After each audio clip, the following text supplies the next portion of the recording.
Hello everyone, कैसे हो आप सब। एक बार पुनः स्वागत है आप सभी का हमारे अपने YouTube channel Shiv coaching classes पर। उम्मीद करते हैं आप सभी मस्त होंगे, बेहतर होंगे, आप सभी की पढ़ाई भी अच्छे से चल रही होगी। आज की इस वीडियो में हम देखेंगे class 12th biology NCERT chapter 2 हमारा चल रहा है मानव जनन यानी कि ह्यूमन रिप्रोडक्शन।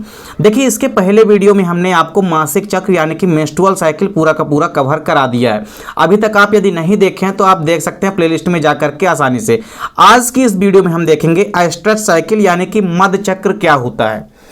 देखिए, यहाँ पे आप इसके पहले यदि आप मासिक चक्र या मेंस्ट्रुअल साइकिल पढ़ चुके हैं तो ये भी आपको आसानी से समझ में आ जाएगा।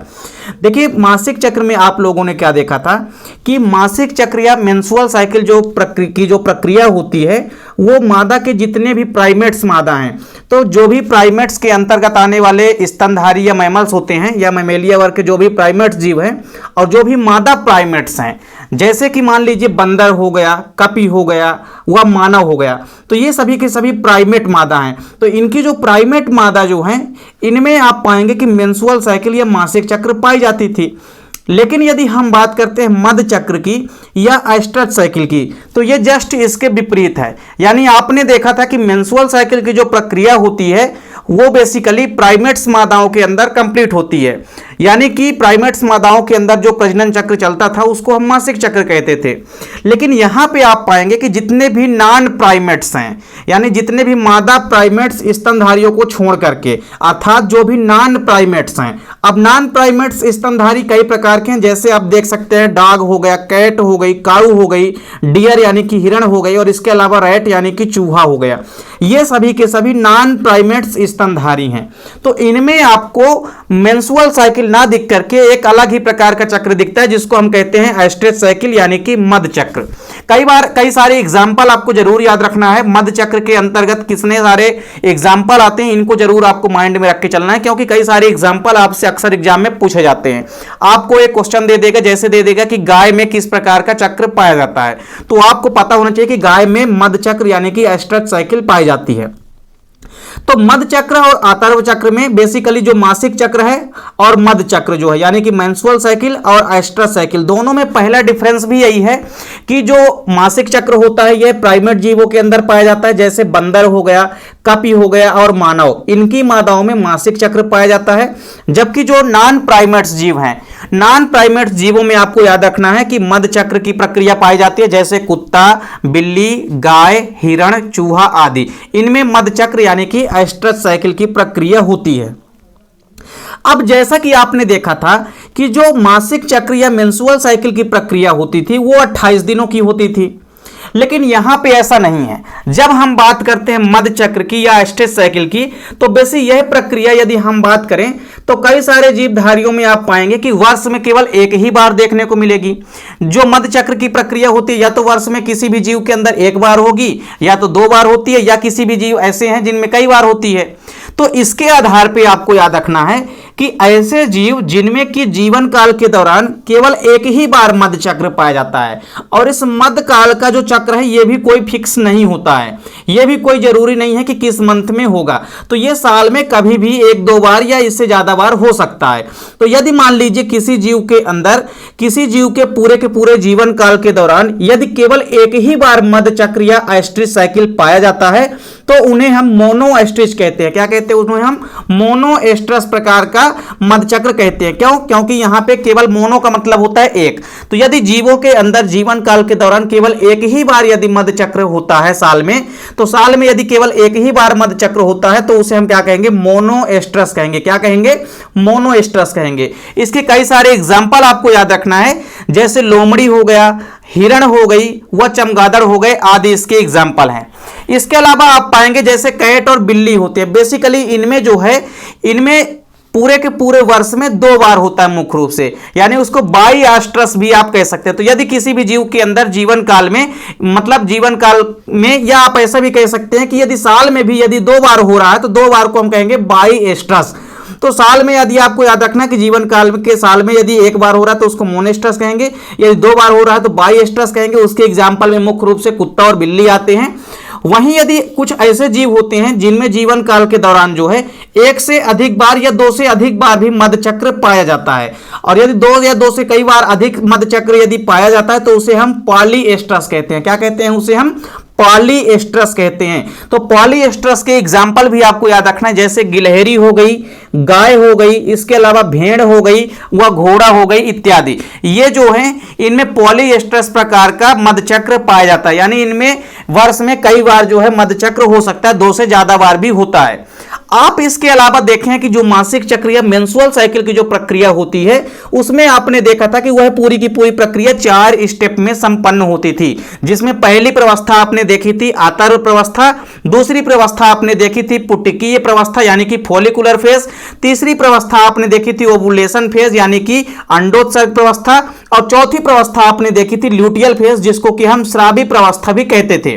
तो कुल मिलाकर के मासिक चक्र में आपने देखा था कि यह प्रक्रिया 4 स्टेप में संपन्न होती थी, जबकि इस प्रक्रिया का कोई भी निश्चित एक समय नहीं है, ना ही इसका कोई भी निश्चित काल है कि यह कितनी बार होगा। तो एक बार भी हो सकता है कुछ जीवों में, साल में कुछ जीवों में 2 बार भी हो सकता है मधचक्र, और कुछ जीवों में 2 से अधिक बार भी हो सकता है। इस पूरी की पूरी प्रक्रिया में आपने क्या देखे कि जैसे आपने देखा था कि मासिक चक्र की प्रक्रिया में जो पहली प्रवस्था होती थी जिसको हम आतर्व प्रवस्था कहते थे, इस प्रवस्था में 3 से लेकर के 5 दिनों तक क्या होता था? 3 से लेकर के 5 दिनों तक ऋतुस्राव होता था, यानी कि रजोस्राव होता था। रजोस्राव का मतलब है कि जो एंडोमेट्रियम की परत होती थी वो टूट टूट करके योनि या वजाइना के माध्यम से बाहर निकलती थी। तो मेंस्ट्रुअल साइकिल के पहले से लेकर के 5वें दिन तक रजोस्राव होता था। किस प्रवस्था में? आतर्व प्रवस्था में, मेंस्ट्रुअल साइकिल के अंदर। लेकिन इस प्रवस्था में जब आप आएंगे, मधचक्र में जब आप आएंगे, तो इस प्रक्रिया में आपको याद रखना है कि जो मधचक्र होता है यह मधचक्र केवल और केवल जनन काल में ही पाया जाता है। किसमें पाया जाता है? केवल और केवल जनन काल में ही पाया जाता है। और मधचक्र में आपको याद रखना है कि यह मधचक्र जो है जैसे ही जनन काल समाप्त हो जाता है उसके बाद यह स्थगित हो जाता है।